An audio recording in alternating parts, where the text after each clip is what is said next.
Ro.16, Dream, DRG, Innovation, Dark, 2021 GSL Season 2, Code S.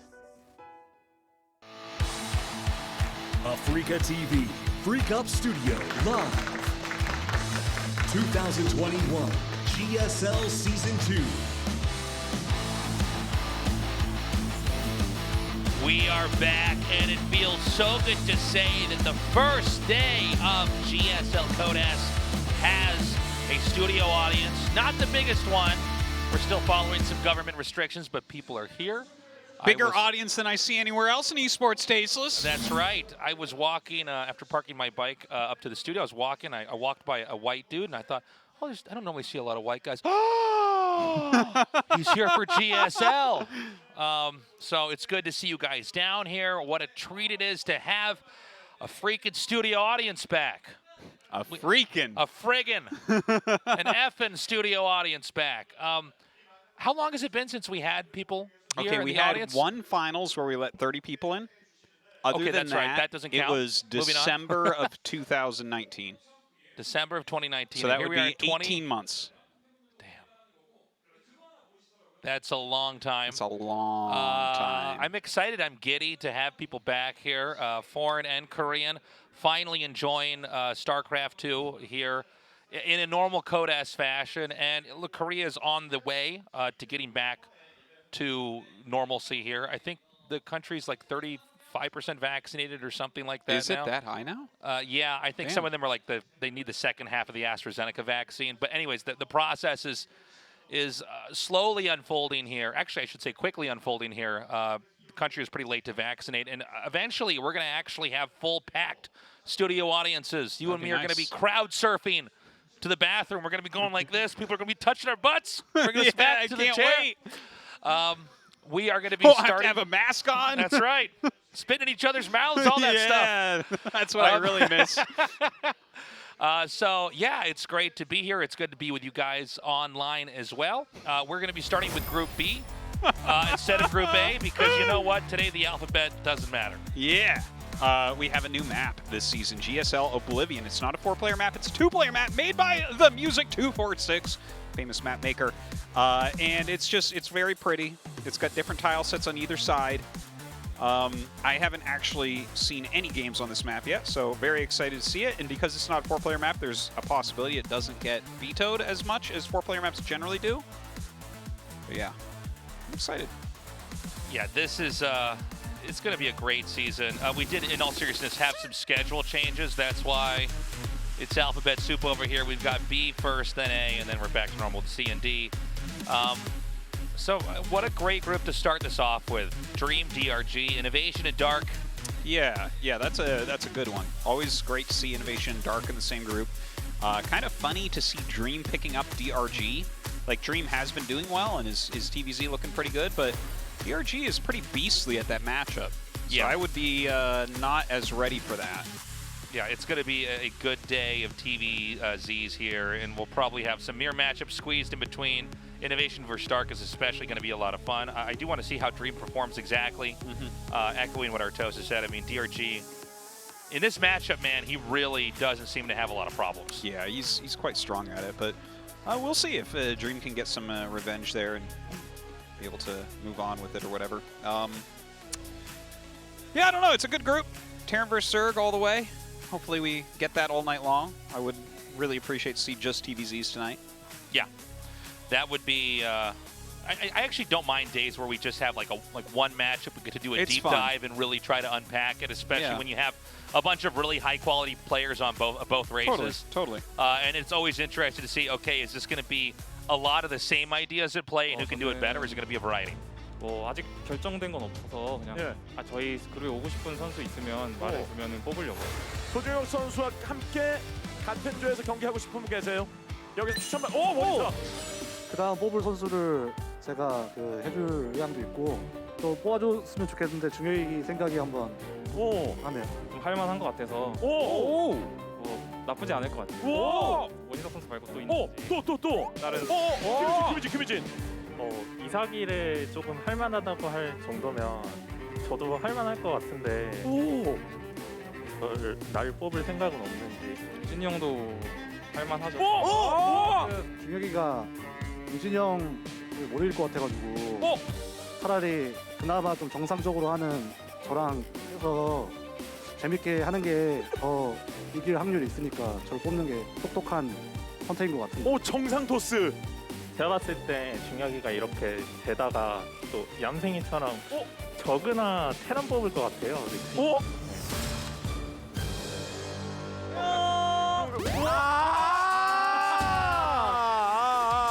오케이 얌생이. 오케이 인정. 오케이 조얌생 인정. 오케이. 인정. 오케이 얌생.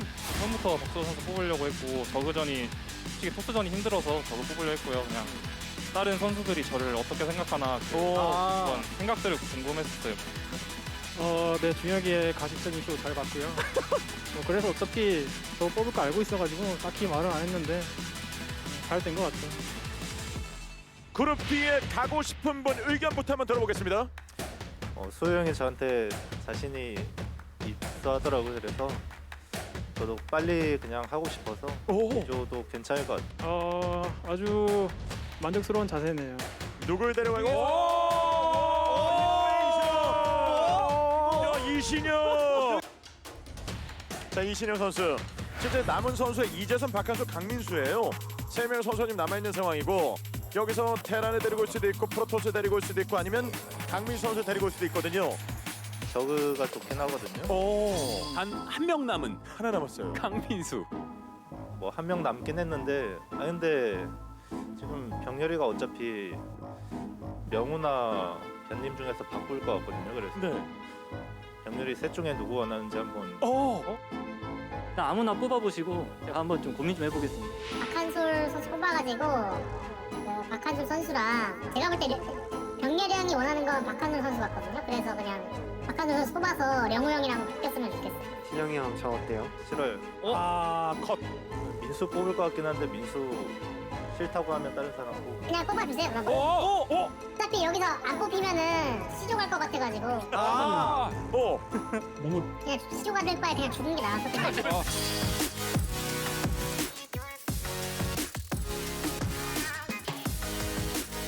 네, 이 선택은요. 버니예요? 버니 진짜 버니? 버니예요. 당했다. 와, 당했다. 이건 아닌데. 뽑아달라고 하니까 뭔가 뽑기가 싫어. 자, 이제 지금 재밌는 시간이 좀 기다리고 있습니다. 그냥 변이랑 스페셜이랑 딱 바꾸면 될 것 같은데. Switch me, man. Save me. 아니 근데 뭐 현우 형이랑 스페셜이랑 바꿔도 괜찮을 것 같은데 어떠세요? 그거는 이제 성호한테 너무 미안해가지고 성호의 생각이 좀 궁금하네요. 소환을 다른 A조로만 안 데려가면 돼요. 이 선택이 갑니다. 자, 누가 가나? 박명호를 떼고 와, 버니가 왔어요. 또 이시영 강효 선수가 만나게 됐고 다시. 영우 대 신영이 형 경기를 집에서 좀 시청하고 싶고 그냥 일단 또 테란 선수들이 저그전 또 많이 해야 되니까 연습도 제가 하기 편해가지고.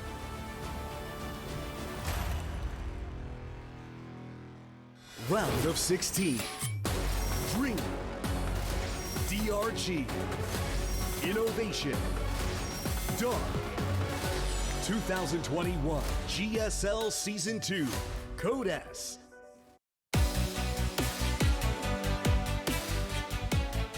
All right, it's time to get going into our group. 2 survive, 2 do not. We start the evening off with Dream versus DRG. Dream is very, how do I say this? He's a wily Terran. Is that how you would took say the it? words right out of my mouth. No, I was going to say, you know, Dream is looking extremely strong, and he's got his own style. But DRG is quite the wall to pass through here in this matchup. DRG actually What are you smiling at me for? I'm just in a good mood Oh, today, so I'm just happy to see you. I was like, he is playing DRG, right? I thought you were smiling at me and it's going to switch, and I'm like, there's a Protoss in this group? Didn't you pay attention to that video? Like, I don't understand. Zal got traded in. Because you give me this look like, oh, tasteless. Like, what have you done?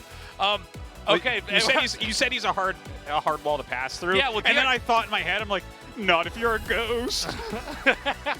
And that's what I was smiling about. We're honestly. so good to have an audience here. Yeah, look, it's exciting. DRG has stuck around with a lot of the same older-looking style. He's one of the best Ling Bane Muta players there is, and I want to see how Dream's playstyle interacts with DRG. Yes, I'm actually very excited about it because Dream is very good at mech. We saw a lot of games of Keen's mech against DRG. DRG chooses to go Mutaling Bane against mech. I feel like that might be why Dream chose him, because I think Dream will likely go mech here. Blackburn first map, I bet you almost anything he's going to go mech, and he's going to say, I have a counter for Mass Mutalist with my mech play that Keen couldn't quite bring together. So that's my guess. I'm excited. We're going to start this off on Blackburn, then Romanticide, and 2,000 Atmospheres if we do get fortunate enough to get a game number 3. This is Dream versus DRG, the first game, excuse me, the first day of the GSL Coda Season 2.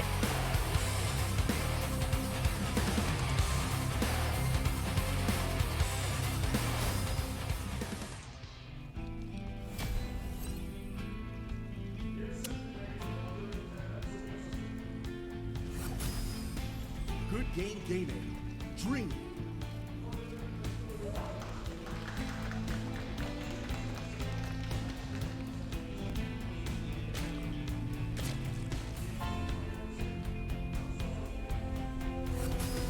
Team NV, DRG. Yeah, so I'm just excited. Like, the groups are really cool this season, I think. Look at that! Yeah! That's the guy I saw outside! There he is! MMR Hell t-shirt, amazing guy in the chat in the audience. Yeah, we've got a studio audience. If you guys want to come down to our studio, you're welcome to, but it's not quite that easy. You got to get a ticket in advance, and we only have 30 seats available. That's right. So if you're seeing this and thinking, hell yeah, don't just come down to the studio because you're going to be stuck outside. Now you got to click quick and get that ticket, and yeah, I mean, he's clearly very good at that. You said it so well, I know. And so I think the majority of our audience is Korean here, but everybody, good to have you here. So cool. And I think as more people get vaccinated and restrictions ease up, we're going to end up with an actual packed studio.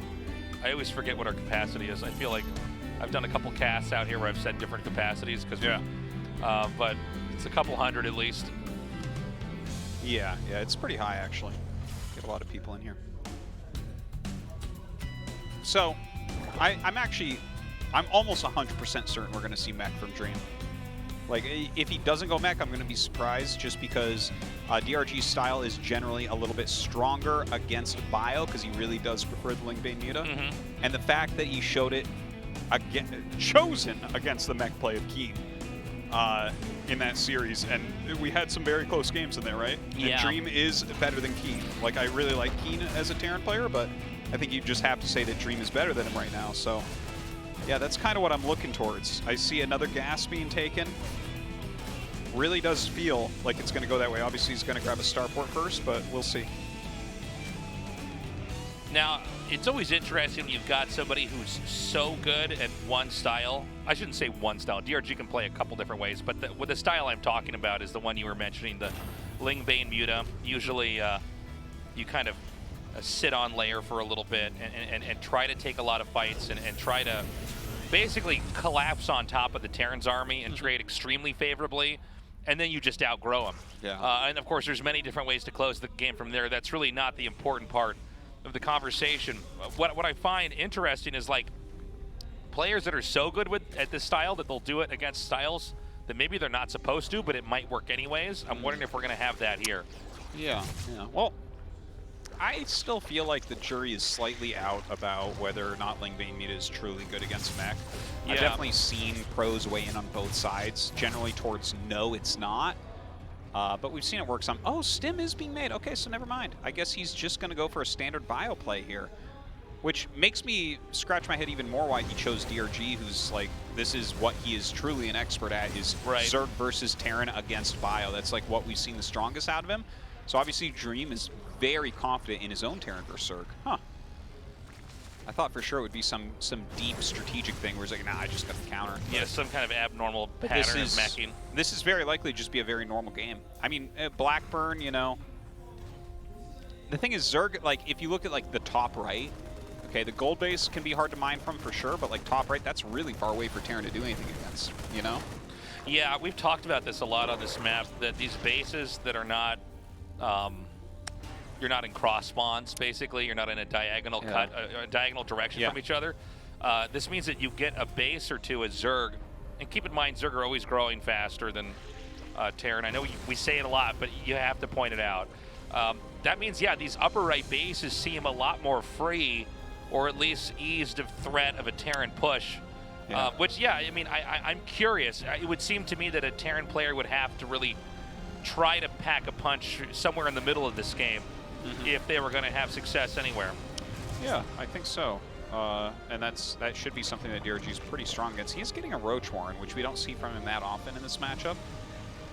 I mean, there could be a variety of things that he's looking to do with this. Like, this could possibly be like a quick Nidus type play or something. Maybe it's just a safety Roach Warren. It's hard to say.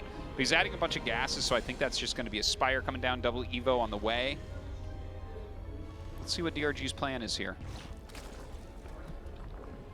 So, I mean, as far as I can tell, I don't think that he knows that it's what the actual strategy is yet. Yeah, he's getting Roach speed. Huh. And he's getting missile and armor. Yeah. Okay. Now, yeah, he's everything that we said about this game that might happen. He might think he's against mech. Like, he doesn't actually know. No, but this is what's funny about it, is they're both literally doing the opposite of what we said. Yeah. But I do think that you're right, and this is the DRG probably thinks that this is mech play. Yeah. And is trying to like hard counter it. Now, there's a reason why you don't see a lot of roaches against bio. Although we did see Rogue do some stuff that it was almost like, I wish we could have had a couple more games with Rogue in his ZVT so we could have unpacked it more, because he kind of brought out this weird style, and it's since then in our professional scenes of professional casts out here, we haven't really gotten to cast very much of it. But generally, bio is better against roaches in a lot of different ways. Yes, I mean, you're more mobile. The attack and damage comes out faster. Is DRG just going to get bopped? Yeah, I don't know. There's a lot of creep to push through, so he has some time to macro up. How many Ravagers? He's got a very nice drone count. Yeah. 4 Ravagers are being made. So what's important about this for the Terran is that you have a forward zoning setup where you can keep them away, the Ravagers away from just one-shotting the tanks. Here we go. And he's actually just going to get out of here, but he's going through a slow zone. So this is bad. This move doesn't even come close to working. This doesn't even make sense, actually. Yeah. So I mean, that goes exceedingly well for DRG. This was the worst retreat I've ever seen in my life.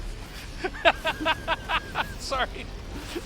Just retreating through the slow zone. I'm like, damn, that doesn't look like it's going to go well. No, certainly not. I just wish all of StarCraft 2 was in a slow zone. You know what I mean? Yeah, I'm waiting for the slow zone only map.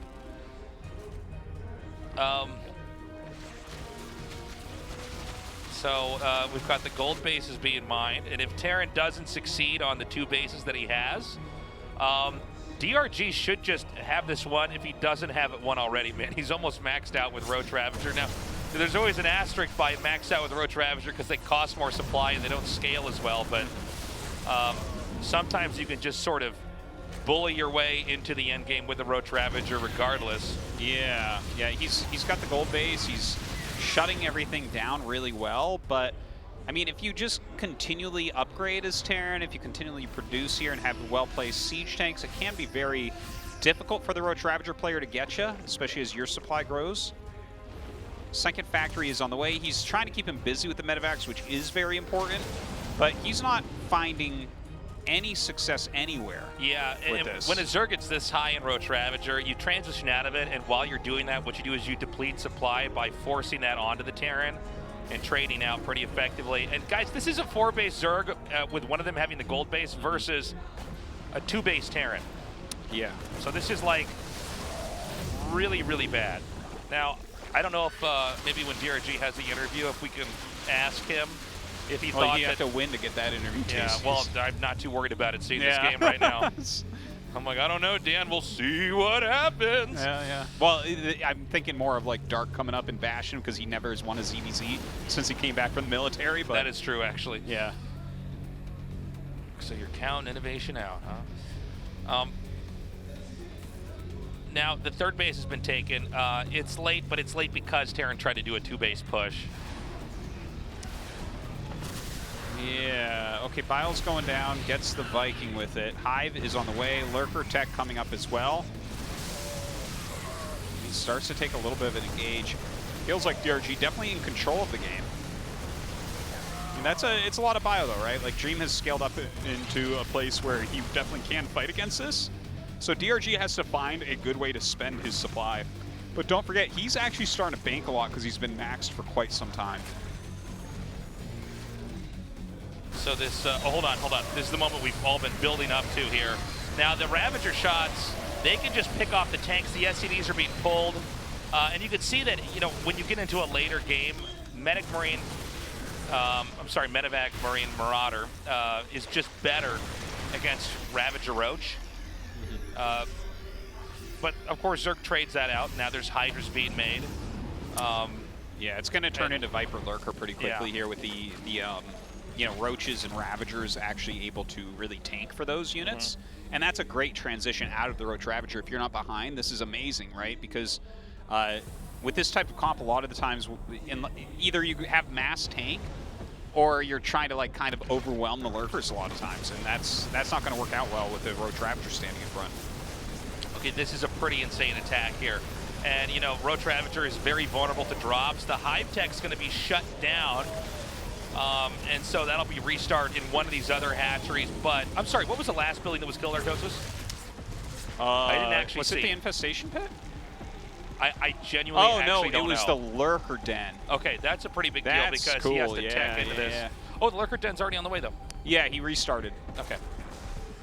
Okay, so that, I mean, that ended up working very well for him. I got to tell you something, Taste. There is this pattern that has happened for, like, probably 7 years, 8 years, where as soon as Zerg puts a spore colony in their main base, Terran drops there. Well, the thing is, they put spores down, and they're like, well, that will stop them. And then they never have anything there, and they take a ton of damage. Yeah, it has happened. It's like there's nothing that 4 medevacs hate more than one spore they're flying over. I know. Yeah, like, you're right. It certainly is not enough of a deterrent. Yeah, it's not even a deterrent. In fact, I think at the pro level, if you scan the edge of the base and see spores, you know nothing's in there. You might be right. The tanks are not sieged. This is actually pretty unfortunate right now for Dream. Oh, man, and he sieges right into that blinding cloud. Bunch of them being cast out. Okay. Whoa! There's, like, actually nothing here to fight infantry-wise. Now, the blinding cloud's going to not deplete, it's going to dissipate. And so, again, it's held here by Dream. We've got ourselves a late-game TVZ Artosis. Dream held on. DRG was not able to dump the Roach Ravager. I almost think he should have attacked in a little bit earlier. And he's actually got a lot of siege tanks right now, and Dream is expanding quite a bit towards that top left. Pushing forward now with those tanks, removing a ton of the creep. A lot of Roaches came back out for DRG. That is the quickest remax, but against this army, like, I mean, Roaches are one of the worst things I can think of against this army. It's like Marauders and siege tanks. Is there something worse against it? Like if he just like brought all of his drones, that would be a little bit worse, I think, but maybe less expensive. Okay, this spread is insane. Let's see what exactly the decision making is going to be for DRG. Honestly, if you covered the IDs up, I would never guess this is DRG playing right now. Well, no, he doesn't ever go for this comp, really. Like, I don't know, is Rogue having an off day? Yeah. Okay, you know, these blinding clouds are pretty damn good. The problem is as they dissipate, the siege tank shots are very strong, but Zerg seems to have enough with the Lings coming in. This is going to be held. Now, although we have to point out that Dream's supply is actually ahead of DRG's. Yeah. DRG might be able to catch back up, but this should mean that inbound for Terran, there's actually going to be a lot. This is not a good situation, but he is finally getting into some lurkers.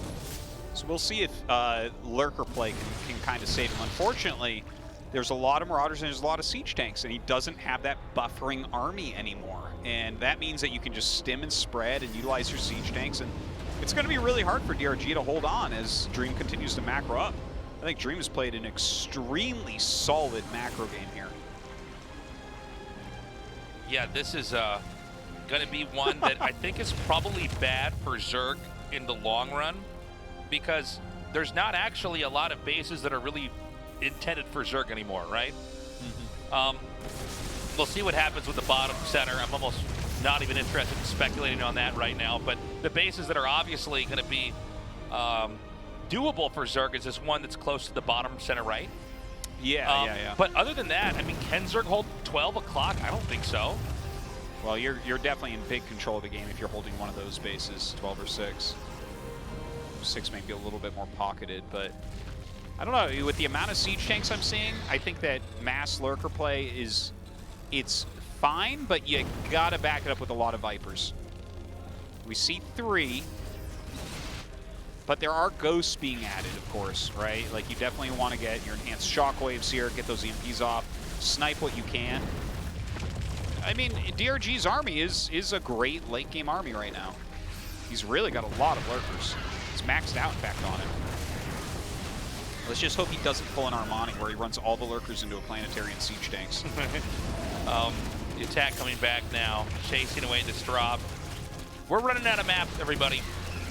It's going to be an interesting endgame. I mean, Terran and Zerg both basically have one more base to their name, and the other bases are, by design, it could be going for either side, and we should have some interesting fights on those. I actually prefer games like this on maps like this over games like this where there's no ambiguous middle base. Yeah. Keep in mind that Zerg obviously grows faster than Terran and therefore mines out faster than Terran. There's some exceptions depending on how battles go, but usually that's the way it works. And so Zerg may have to move into these more center locations more quickly. Whoa, this is, all right. All right. Tosis, he Armani'd. Yeah, he Armani'd harder than Armani has. That was without the burrow. Normally Armani does throw the burrow down. Normally he does put them underground and try to make them attack. Yeah, a bit painful there. So Dream, it definitely feels like he's taking control of this game in a lot of ways. He has a lot of bases. He's dealt a lot of damage in that main base once again. But Lurker's still coming forward. Some good snipes coming down here, picking off a couple Lurkers very quickly. But the Overseer's coming in to help pick off those Ghosts. The Ghosts starting to fall. Yeah, this is a pretty unremarkable as far as damage goes attack in here. I mean, you're seeing some of the problems that Lurkers just deal with when having to fight siege tanks as well as Ghosts. Range advantage, of course, for the Terran. And, you know, even if Lurkers burrow and obliterate the units that can't retreat, they have to unburrow and then go in again. And that's just a lot of artillery shots, a lot of snipes from the Ghosts that you're absorbing in the process. And now, looks like Dream wants to take 12 o'clock. He definitely has taken over a bit more of the map at this point. This is actually, like, weirdly, this has turned into one of the more interesting late games where it's not actually as turtly as we see at this stage a lot of the time, right? Yeah, it's a lot more back and forth, really. No one has like a ginormous bank or anything like that. We do have nukes on the way, a couple more Ghost Academies as well here for Dream. I don't know if nukes are better or worse in this position because there's, you know, it's pretty obvious some of the spots that'll be nuked where, yeah, that's... Did you see DRG? You went, ah! DRG, you've been a pro gamer for 12 years. That was going to happen eventually. Yeah, it does seem like there's not a lot of surprising spots to nuke unless you really can get like deep into some, you know, top right area or center right area. I think it's still like pretty useful though because it, like, you have very specific areas that are going to be fought over.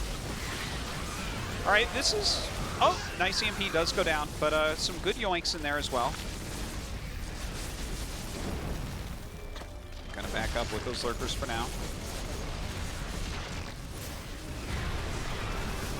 Okay, the attacks coming in that are going to connect here are not good at all for DRG. He's seeming to get a little bit sloppy. Again, we don't normally see him use these types of units. Yeah. And I think that's starting to show kind of why. As we come up here, we've got Lurkers burrowing out of range of tanks. We've got, you know, Bane's kind of staggered out here. Zerg does eliminate the presence of anything near 12 o'clock and gains just an iota of map presence. That is important. They're both mining similar amounts right now. They both have similar supplies. And honestly, when it's like Lurker, Ling, Viper, similar supply, like your units are pretty efficient. All right, Viper's coming up now. Let's see what they can harpoon.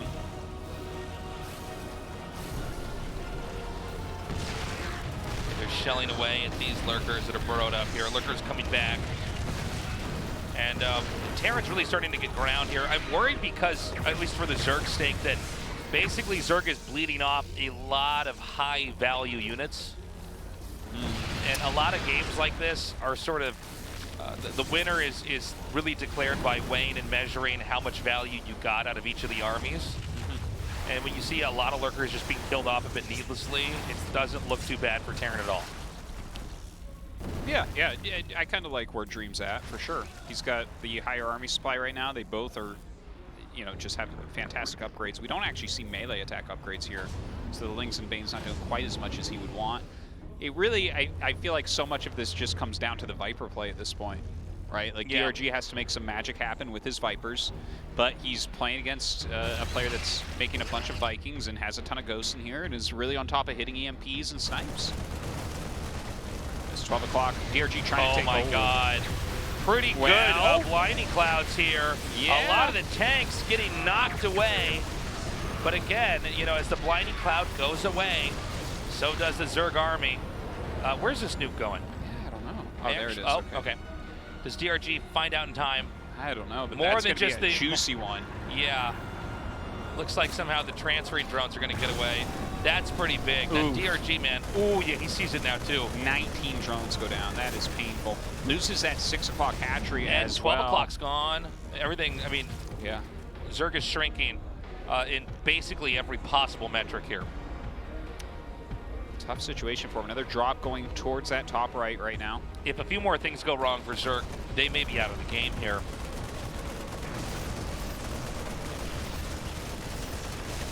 Drop goes down, gets cleared up by those Zerglings. DRG at 136 supply against 194. Not looking super hot for our Zerg player. Only 2 Vipers exist, unfortunately. He's pumping out a few more Lurkers. Oh, well, I think that's about it, Tasteless. Like, yeah. He's actually going to supply block him, and this is like a Brood War PvZ right now with Corsairs. It's kind of funny. He gets the Vipers as well. It's like 4 Hydras trying to stop the Oblivion from coming, but it's already here. He's at 155 of 140. We almost never have this at this phase of a game here. Never, Is some kind of anti-air killing overlords and basically supply blocking the Zerg for a little bit. Now, DRG may have a little bit more game to play out here, but I think it should be pretty clear that it's going to be hard for Terran to lose this. Yeah, no, it is definitely difficult. That's a good move that we just saw from DRG, but don't forget he doesn't really have any bank. Part of that attack was Banelings, doesn't have any more of those right now. Oh my god. Oh, this that's hatch painful. is low too. Oh, okay. You know, this could, another nuke or two. Oh boy. Look at DRG's face. Oh wow, how many hit points is that? It had 19. And he immediately re-nukes. He wants it, Tasteless. I'm sorry, are there no Overseers coming well, here? this might be GG then, right? Yeah. Wow, look at DRG's face. Yeah, not too happy about that. Another nuke's going down here. Dream! Sorry, where's the ghost? I don't see it, Artosis. Oh, okay, it's on the high ground over there. Oh, that's a sneaky Yeah, I couldn't find it for a second. Dude, this is actually humiliating. Oh my god. This is the closest we can get to a StarCraft, like Mortal Kombat fatality. He just nuked him so many times. That ghost even ate some of the nuke. He didn't even care. It's like radiation makes me stronger. Yeah. I don't think so. He's like, I'm going to be one of the X-Men. It's like, no, dude. So stupid. There are a lot of lurkers out still. Dude. We're at 31 drones. Okay, yeah, dear. Okay, so this is quite the ending to that. Out of there. It was head-to-head until Dream actually not only won on every, like I said, metric back there. I mean, like more bases, had, I think, more money in the bank and more supply. But then I think it was 4 nukes in a row. Yeah. I will tell you, I don't normally see DRG that pissed off, but I can feel it here. Well, that was a weird game, and okay, I don't generally like to take a bunch of leaps based on a story that I'm making up, but let me make up this story because I actually think it's probably accurate. Yeah. I think that DRG looks at that and says, my performance against Keen wasn't strong enough. Dream is better at mech against Zerg. He's going to pick me because he said during the group selection that he knew he was going to get picked by him. Yeah. So he probably expected this, prepared anti-mech play with the Roaches, and got caught against Bio. Yeah, I think you're probably right. I think that's actually what happened here.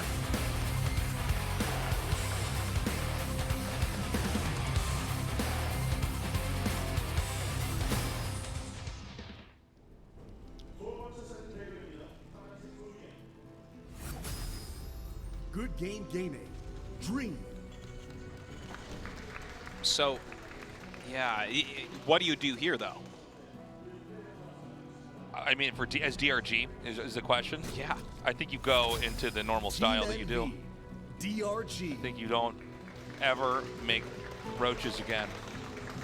Yeah. Maybe no more than 7 to be safe against some stuff. I think you just go into the macro play. I think that if it's mech, you deal with it there. Dream seems to have, in some ways, made a couple of strategic plays outside of the game itself that put him in this position. Absolutely. But I will point out as well, man, the way the DRG lost in the end is psychologically really frustrating for the player that lost. I mean, you're getting nuked over and over. You got supply blocked by Vikings. Yeah, like Vikings can do that in theory. They basically never get to do that ever in high-level games because they're slow units, and even though you have enough anti-air almost always. Yeah, almost always if you're close, even you just kill all the Queens. Vikings. Yeah. So weird game. Definitely a weird game. Definitely a frustrating one. I will say that DRG's experience is hard to even compare to anybody else from the success he's had and how long he's been around. And he's just an older pro gamer, and the older you get, the more wisdom and experience you have. The oldest. Oh, that's right. Yeah, thank you, actually. He is the oldest pro gamer that we have in this GSL right now.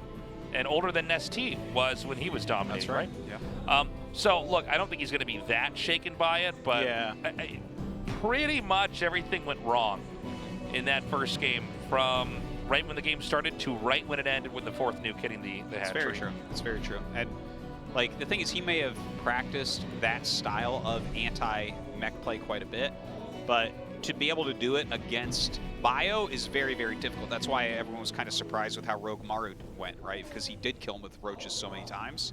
But that's not as common. Like you were saying, the Bio play is generally good against Roaches, and Dream showed us how. Yeah. So that was a tough game, and I don't think it's at all predictive of what we're going to see. And if DRG goes for his standard here, double evolution chamber, lots of mutas, lots of lings, lots of banes, get yourself up to 80, 90 drones, then I think we're going to see what he's really made out of, and maybe he can show Dream that he's not a pushover to be picked first.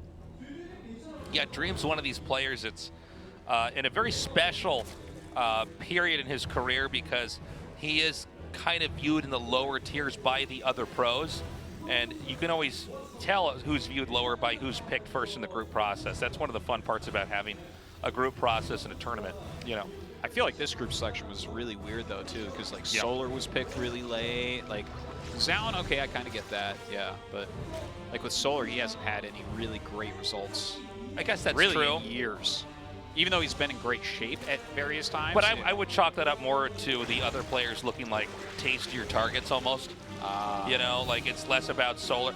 Like, Solar, you're weak, but everyone else is weaker. Yes, I actually literally mean that. I think that's really what's going on there. Like, you know how when you have a bunch of players that you play with regularly, you have sort of your own ranking system in your head, right? And sometimes you find out how accurate or totally not accurate that is when you play against them. But there's oftentimes one or two specifically that you go, okay, like the old butcher sound effect comes out where it's like fresh meat. Like I can take that. That's going to be an easy opponent, a butchering. And I think Dream has been one of those players for some of these guys. So this is like a real moment for him. If he can like win this 2-0 or even 2-1, that's huge because DRG is definitely one of the heavy hitters in Code S. Yeah. Now, that Zergling just ran by a ton of Marines coming out on the map. Is DRG going to have enough? He has 3 larvae right now. Okay, he's making 14 lings. He has 5 queens. Like, stim and combat shields are timed out to finish just as this gets there, but he's got good creep spread, and coming up a hill with those units against this much, I think we're completely fine as DRG, actually. Yeah. It looked scary for a moment there, but I think he's all right. If he had just happened to do a full round of drones and this was coming, that's where I think you might actually just get a win. Okay. Yeah, just pull back. Yeah, these Marines are not safe. If they overextend at all, of course with no medevac there, they just can't get out, they die. Yeah. But you know what? That type of pressure is a very good move in general, right? If your opponent is a little bit unsure of how much you have, just move out like that. Like DRG made 14 or 16 lings, so that's 7-8 drones that he gets later into the game. And that, I mean, that stuff adds up so quickly. Baneling Nest Spire on the way here for DRG, so he is going to get into his standard style. This is a very Marine-heavy opener from Dream, going for the later tech, so his first couple medevacs will be popping out relatively soon here. So the Marines backing up now. And I'm glad that we're going to have a game that's going to look more like an actual test of where DRG's at, and a test of where Dream's at in the sense that he's going to be going with a traditional unit composition. That you basically have to be able to pull this off against a top-tier Zerg to be, top 4 or Code S champion. Oh, yes. Right? Definitely. Like, this is not something that you can kind of avoid. And, there have been pro gamers that have basically, like, avoided major styles of play in favor for their own obtuse approach to the game. But I don't think... Look, in 2021... Those are mean words about Gumiho, man. I don't think in 2021, with how strong people are, you can't have a top-tier bio push style that doesn't work against top-tier Zergs. It doesn't have to work all the time. Go into weird mech styles if you need to, but sure. So this is going to be a test for both, and I think it's going to be probably one of the biggest tests for Dream in this tournament if he can advance, because honestly, DRG dumpsters these comps all day. Yeah, he does. His 4th is going to get canceled though, so that's a little something. It's a good start to this, a good placement for his Siege Shanks as well. He's clearing a bunch of this creep. Really well done. Sees the Banelings, sees that they do not have speed yet, but they will have speed in just a moment. The Mute is going cross-map right now for some harass. No turrets in that natural. Could get some decent harassment damage done. As soon as he starts getting damage on you with the Mutas, that's scary from DRG. Okay, so yeah, stimming back, he saw the Mutas. Oh, DRG. AFK. Yeah, they're just floating there. Yeah. Like, damn, man, you might have had a moment there to get some extra SCVs, but... All right, gets a Liberator. Flying straight through to that main base. He's making a turret. Kills the SCV, making the turret. This is all right, though, right? It's like kind of slowing Dream down. Dream has to make turrets. DRG gets a full scout on the timing of the command center. Look at this, gonna catch another Lib? Or not. Yeah. A little bit of a back and forth there. The Liberator's got to go ahead and get away. I'm surprised he didn't actually pounce on it more. And one of the ideas when you're playing the way that DRG is you just hold off long enough, let the Terran sink its teeth in, and then you dive in on it. When the tanks are sieged up, the Liberators are set up, if you've mustered enough of an army, you get a wipe. But if you don't handle it correctly, and he's not. Dude, these Lings went all the way to the entrance and turned around. Yeah, he was looking for a counter on the 3rd base, but it actually wasn't even landed There's no yet. 3rd. Yeah, it seems like a bit of a mistake. Okay, if he doesn't win this fight, I mean, DRG doesn't, I don't know if he can win this game at all. I like the way that he made a big wall there with the Marines at the entrance, and they could pull away. Some of the units are kind of getting fished inward. And even this attack over here, I think there's enough Marines that Terran just wins this handily. Well, he did a scan to see the Banes and targeted them, so that was beautifully done. Look at this, he's targeting down like every single Baneling. DRG unable to muster a defense as of yet. Oh my God. Is this going to just end? Yeah, I think it is. I think that with especially the reinforcements coming in, the targeting is perfect. The mutas come in. I see one Bane here. Yeah. And a couple more now merging up. The Queens are getting mowed down. So much for anti-air here. And although the medevacs are depleted of energy, I don't know that Desert can actually get much more out of this. There's more reinforcements coming, especially with the Liberation Zone set up. Oh, the drones are being pulled, and they don't even get the tank. Oh my they get God. the tank, yeah. But no, they didn't. that was kind of brutal. Dream 2-0's DRG. It didn't feel like DRG quite got his feet underneath himself there. Like the force got canceled immediately. He retook at 6, but then wasn't quite ready. Like a lot of the Lings did go across for a counter, which has been very good for him, but we've seen in both games Dream favoring later thirds and keeping a lot of early game pressure on, which, I mean, fundamentally that makes a lot of sense against Zerg. You cut off their drone production. A lot of Terrans prefer to get a quicker third base, against which DRG can get up in the 70s for his drones quite quickly, right? So it was well done by Dream, and I guess his pick pays off as he goes to the winners match. Props to Dream. He played extremely well. DRG, of course, goes to the losers match now. But up next, Innovation versus Dark. After this short break, we'll be right back.